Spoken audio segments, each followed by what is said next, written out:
Well, the entire South Korean capital of Seoul could be designated as special disaster zone after Saturday's deadly crowd crush. This would provide federal assistance. At least 154 people were killed.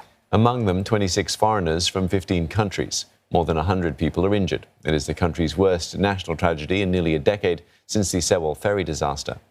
A somber mood hangs over the once bustling Itaewon district, and the nation is in mourning for a week. Flowers line the pavement as people express their condolences over the horror of a Halloween celebration gone wrong.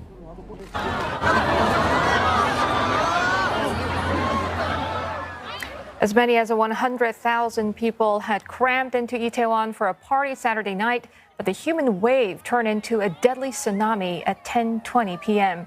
And many of the victims have been crammed into a tiny alley just 4 meters wide on the downhill slope, sandwiched between the Hamilton Hotel and a line of bars. A sudden surge triggered a domino effect as people fell onto others.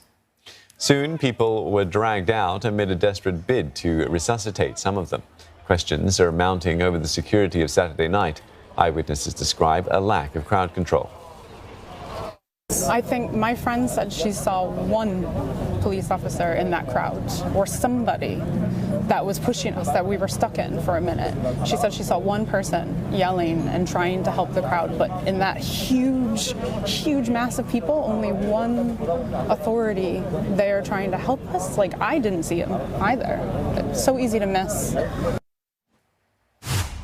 Memorial sites are being set up not just at Itaewon, but also at Seoul's City Hall, where Lee Myung-suk is at now. Hyun-suk, we understand President Yoon Suk-yeol was scheduled to visit the City Hall Memorial. What challenges do you think he faces in trying to assure the public that the Itaewon crowd crush will not happen again?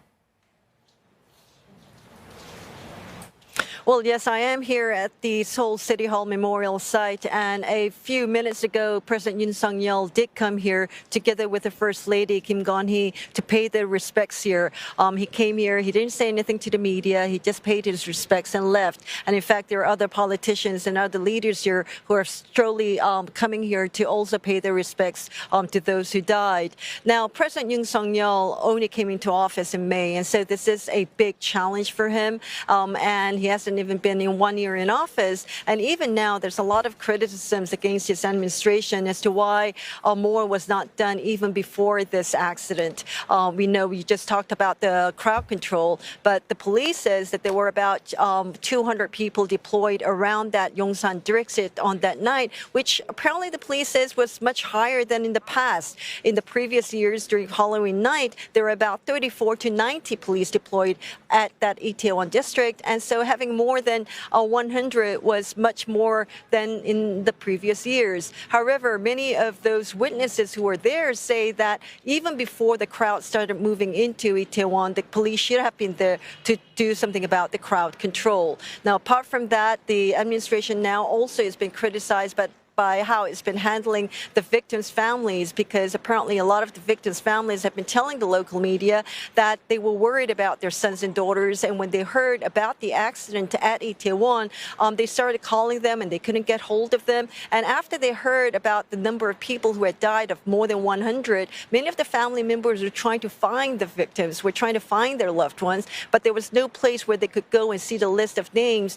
But, you know, media reports also cited some of the police saying that it was just very difficult. It was chaotic. And so it took some time for the family members or to get the victims identified. And right now we have 154 people dead, but among them, one of them has yet to be identified too. So lots of challenges for this new president, Yoon Suk-yeol. And speaking of the victims' families and the president, do the victims' families have a message for him? Well, at the moment, they don't have an official message or official demands. I think they're still trying to figure out exactly what happened. And we have more than about 3,900 people who have called into the Hannam Community Center saying that their loved ones are missing and they couldn't get hold of them. Now, we know that those inside the hospitals who are injured, number only about 100 or so. But the question is, where are all the other people who have gone missing? But, you know, those family members who have called into this Hannam community center said that their daughters and sons and other family members had gone out saying that they were going to go out partying, but it's not sure if they were there at Itaewon. And so that is something that the police is trying to find out more about, to find out where the others are. And it's possible because we're seeing the number of people injured rising, increasing since this tragedy happened on Saturday. And it could be that they felt they had escaped that tragedy, and yet they were feeling unwell or they were injured, and they were going into the hospital and checking themselves in. And so a lot of unanswered questions here right now, and I think the police are trying to get to it. We're not getting any details about the investigations. We know that there were a lot of CCTVs installed around that area and that alley where this tragedy happened, but we don't have any briefings by the South Korean government. We know that Prime Minister Han Duck-soo held a meeting this morning with related government officials, and we are expecting the government to make some kind of briefing to the media later today. All right, we look forward to that. Thanks for keeping on top of it for us. Lim Yun-suk there, speaking to us from Seoul's City Hall.